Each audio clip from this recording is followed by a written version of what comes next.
সেই বিষয়ে এখনো ডিসিশন নেওয়া হয়নি, সবই আস্তে আস্তে আমরা দেখব।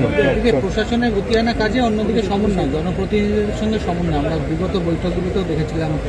এটা খুব আমাদের সরকারের একটা খুব ভালো দিক বলবো, বা রিমার্কেবল একটা পজিটিভ দিক বলবো, যে এতদিন 15 বছর আমরা যখন বিরোধী ছিলাম আমাদের কোনোদিন ডাকা হয়নি কোনো প্রশাসনিক বৈঠক তো দূরের কথা, কোনো উৎসবে কোনোদিন ডাকা হয়নি।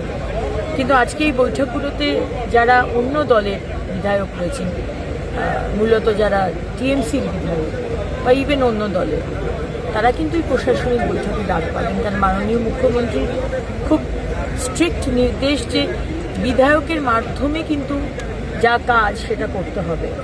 এবং আজকে আমার দপ্তর থেকে যে মনসুনের যে কাজ আমরা যেটা গিয়ার আপ করছি যাতে আগামী দিন অসুবিধা না হয় মানুষের, আজকে দেখতে পাচ্ছেন জায়গায় জায়গায় কাউন্সিলর নেই, তারা পদত্যাগ করছে, চেয়ারম্যান চলে গেছে, সেখানে কিন্তু এই বিধায়কের থ্রু দিয়ে আমাকে কাজটা তুলতে হবে।